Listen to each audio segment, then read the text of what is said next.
Ano bang sinasabi mo dyan? Tingnan mo kung susundan ko sila sa ere. Sobrang halata ka nun, hindi ba?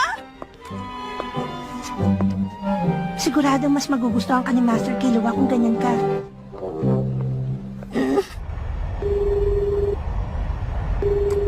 Goto. Hello? Si Killua to. Ano nangyari? Nag-aalala na ako ah.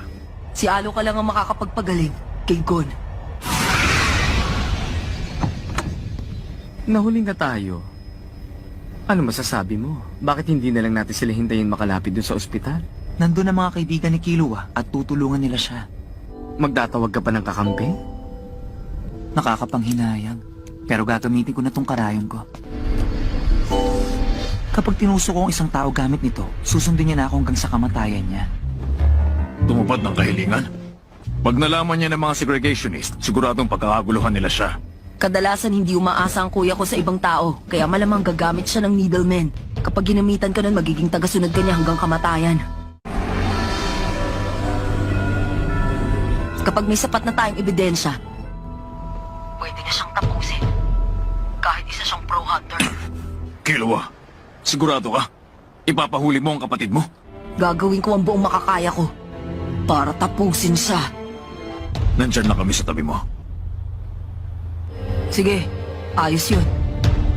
Hindi natin alam kung nasaan si Killua at kung saan ba sila lalapag. Ang pangunahing misyon natin, ang mahuli ang mga needlemen. Hisoka, pwede bang tapusin mo na yung mga peke? Okay.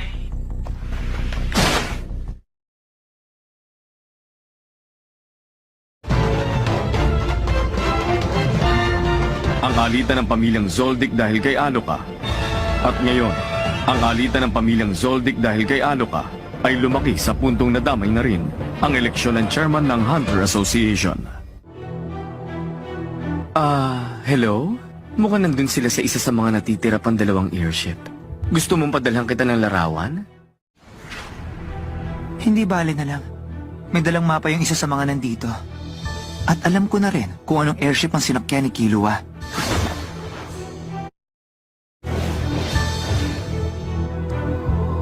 Bilisan mo, Amane. Lilipad tayo. Opo.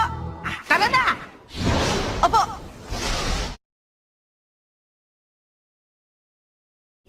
Sa bagay,